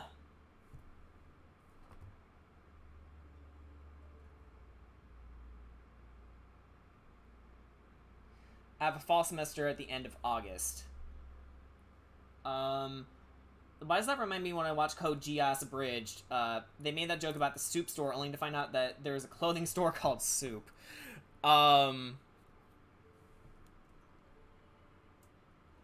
Probably because it's in the same vein of coincidences, but yeah, that's, the issue isn't, hey guys, invest in my skills. The problem is finding anyone who wants to listen. And if you don't like upload consistently and pretty much every day, guess what? You're fucked. That's what it feels like. That's not what it is, but that's what it feels like.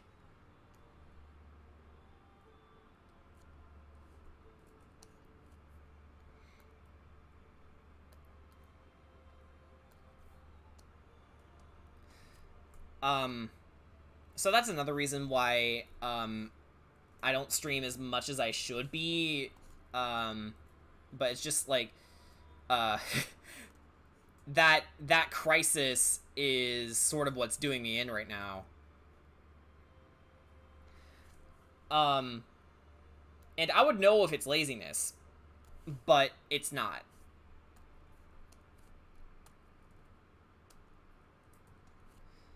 What it is existential dread, basically. I know everything I just said was, like, very heavy, but that's what I've been dealing with for, the past couple years. It sucks.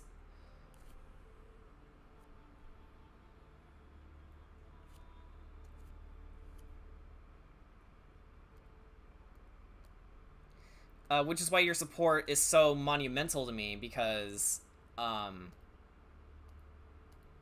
it reminds me that this is still worth it.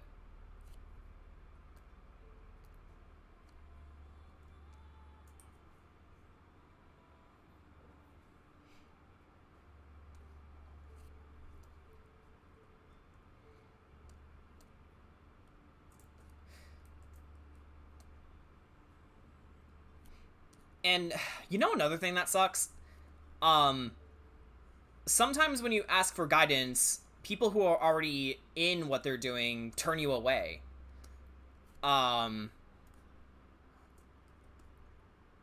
I get the feeling that a lot of people are becoming very self-minded nowadays, and, not for nothing, there's plenty of reasons why that is, but,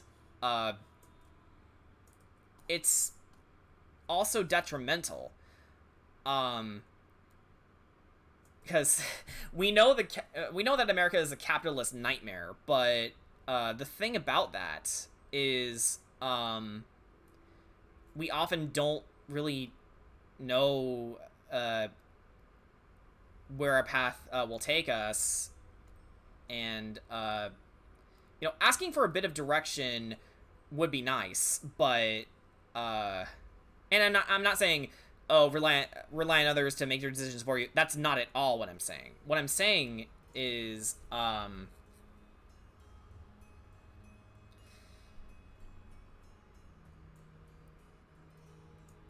essentially, it boils down to, give suggestions, but, you know, don't use someone struggling as an excuse to be blasé about it.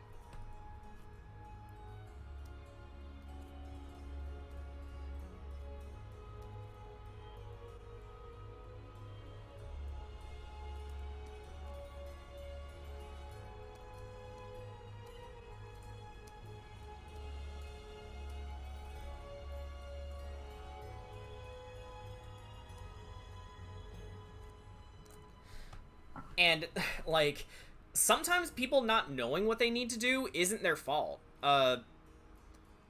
They can just be that lost. Because,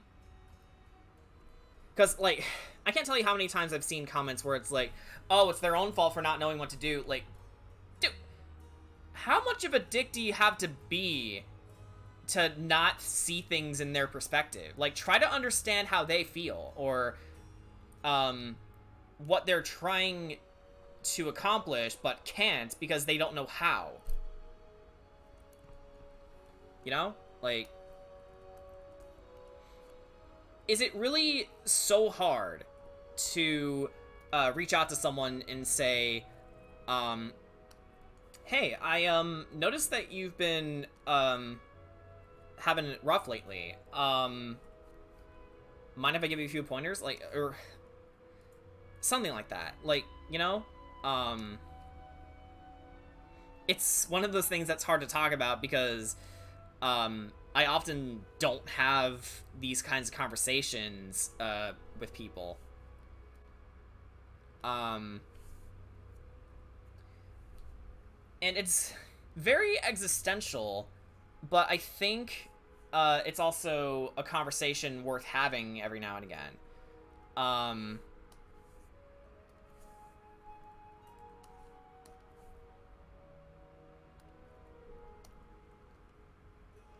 Because it's important not to, you know, fall into traps and pitfalls because you don't know any better.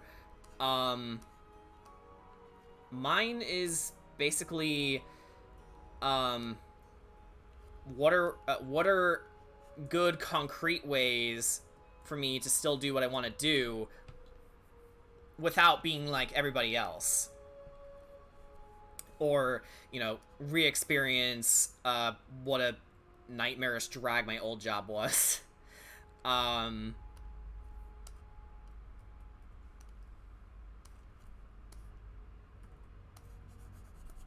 a lot of the answers some people give are, like, really fucking terse.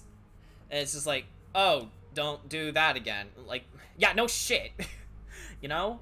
Like, I know that, you dick.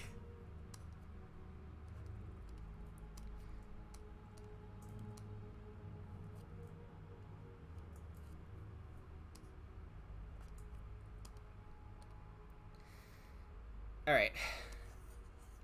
So, this is coming along pretty nicely.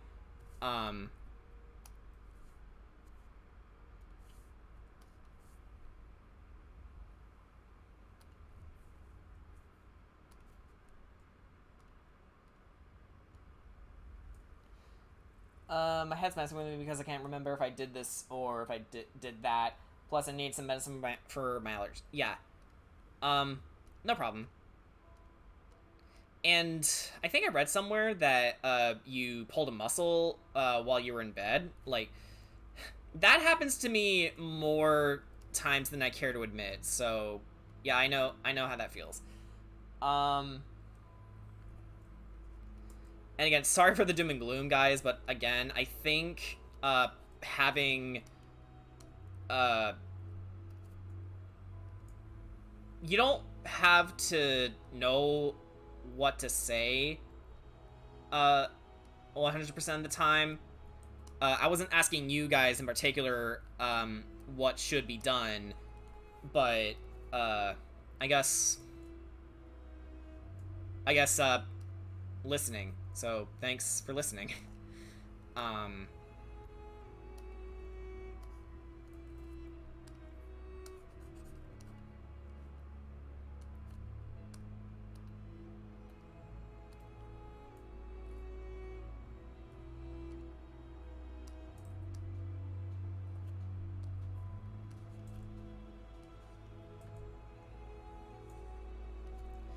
The one thing about streaming, too, that's tough for me is, basically holding a conversation, by my lonesome. Like, I feel like I'm a stronger person, when my work can speak for me. instead of the other way around.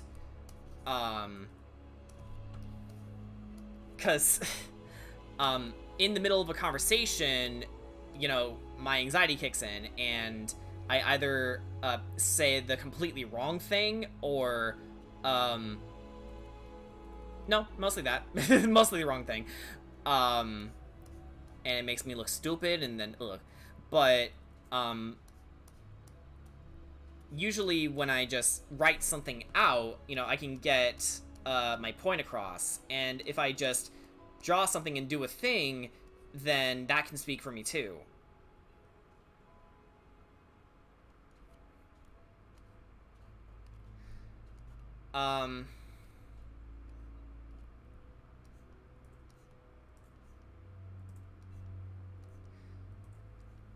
Is this the therapy stream? Sorry.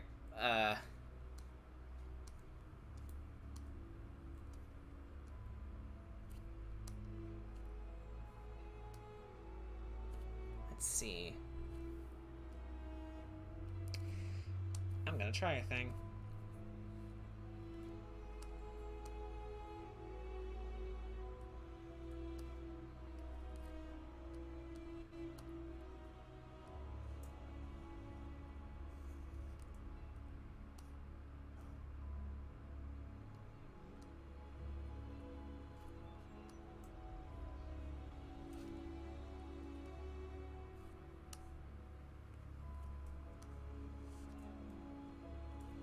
I mean, hey, Boone's campaign, you did pretty well RP-wise in terms of talking, despite the little flub with Ziddy. Well, that... I think that, that flub was mostly in character. No,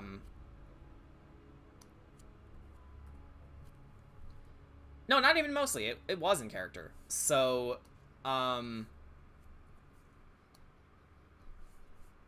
yeah. Let's try this.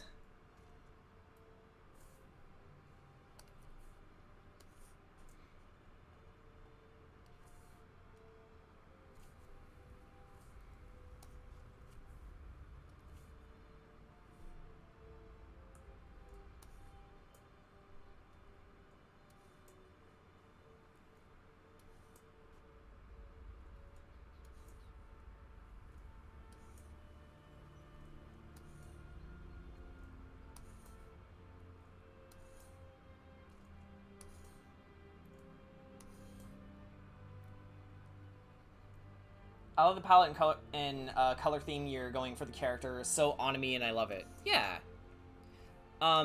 Thanks for the suggestions and the references. They were really, really helpful.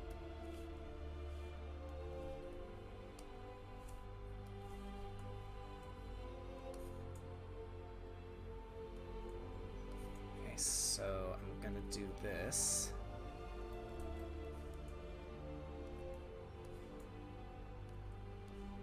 We're gonna take these.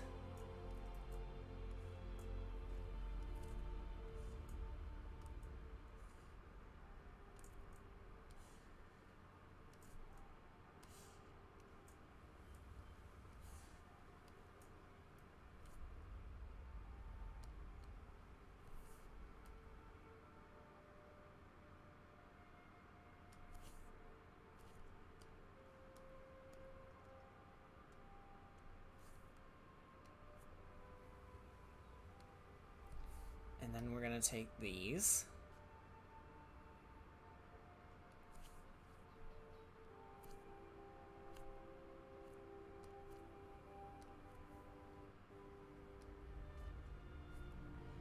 I just remembered Xenoblade 3, I think, released their final trailer today. How many days till the release? I think they're releasing on the 23rd?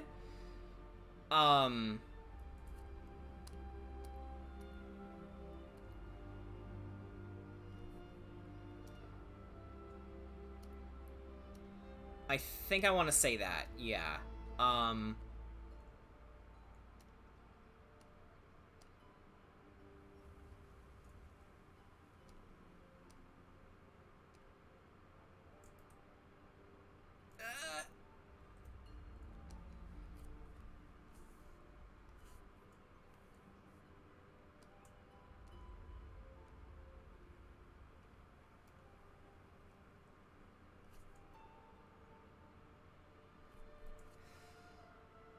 Gotta hope it's good. Gotta hope Melia doesn't die. Gotta hope they write her well.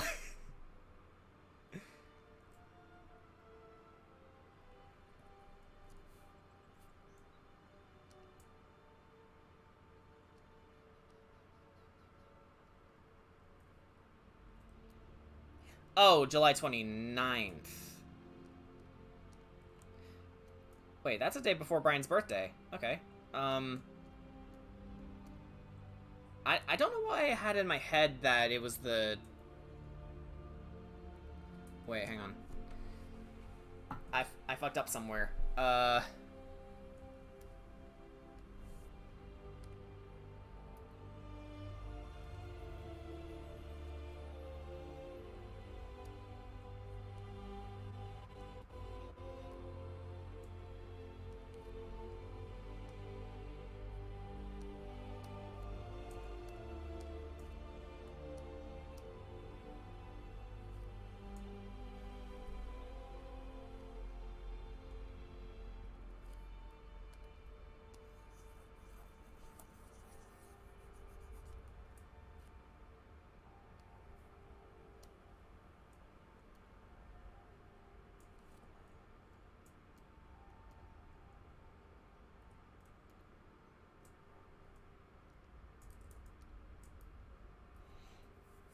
Let's just hope rescheduling the game earlier was worth it.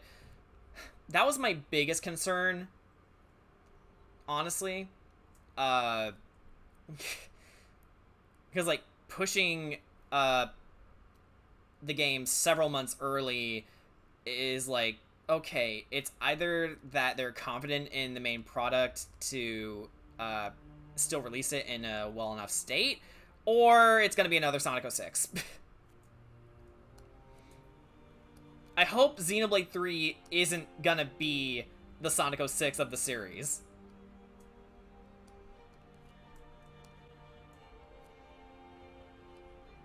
Because if it is, then, it's gonna be heartbreaking. I'm pretty sure it won't be, but there's still that worry. Like, again...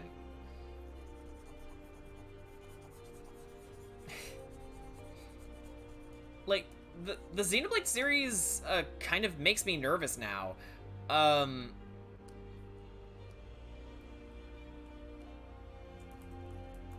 Like... Ah...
idea.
I just want it to be good too, since I played Xenoblade 1, and I'll say that game has made me cry a lot, and I care a lot about these characters. Exactly! Like, I'm glad you enjoyed Xenoblade 1. It's fantastic. So I have my reservation. I had my reservations about Xenoblade 2. You guys know. But yeah. If Xenoblade 3 is gonna be anything, it's either gonna be the perfect amalgamation of both games, or it's gonna be bad. But hopefully it won't be. It has the potential to be great, so let it be great.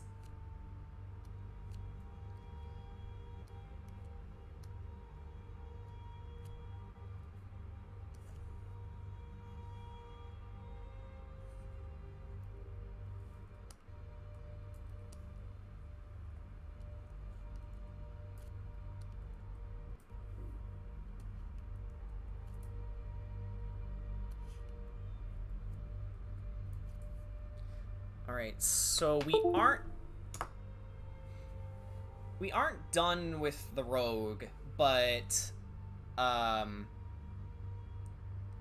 think I'm gonna end the stream here.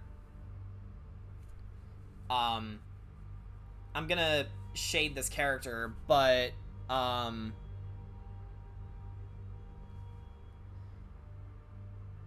for now we'll just